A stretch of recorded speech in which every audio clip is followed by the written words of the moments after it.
Chief justice اسلام آباد high court نے اسلام آباد میں زمینوں پر قبضے کے خلاف کیسز کی سماعت کی۔ چیف جسٹس نے ریمارکس دیے کہ 1400 مربع میل کے دارالحکومت میں کوئی قانون نہیں۔ زمینوں پر قبضوں کے کیسز میں سب سے زیادہ اوورسیز پاکستانی متاثر ہیں۔ ڈپٹی کمشنر کا دفتر استعمال ہوتا ہے، فرنٹ مین کے ذریعے کام ہوتا ہے۔ دوران سماعت چیف جسٹس نے ڈپٹی کمشنر اسلام آباد سے استفسار کیا کہ ڈپٹی کمشنر صاحب، کیا آپ نے کبھی تحقیق کی کہ زمینوں پر قبضے کے کتنے کیسز ہیں؟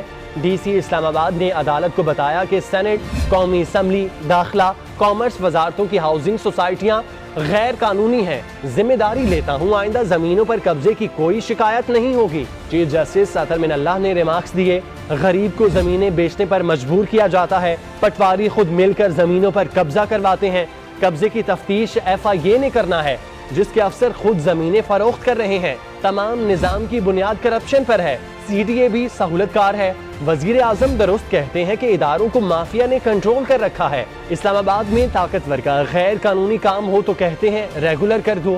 کیا ہم آئینی عدالتیں بند کر دیں؟ عدالت نے کابینہ ڈویژن اور داخلہ کے سیکرٹریز کو آئندہ سماعت پر طلب کرتے ہوئے کہا کہ بتایا جائے کہ کیا وفاقی حکومت کے ادارے ہاؤسنگ سوسائٹیز بنا سکتے ہیں۔ آئندہ کسی کی زمین پر قبضہ ہوا تو ذمہ دار DC، تحصیلدار، SHO ہوں گے۔ کیس کی مزید سماعت 7 ستمبر کو ہوگی۔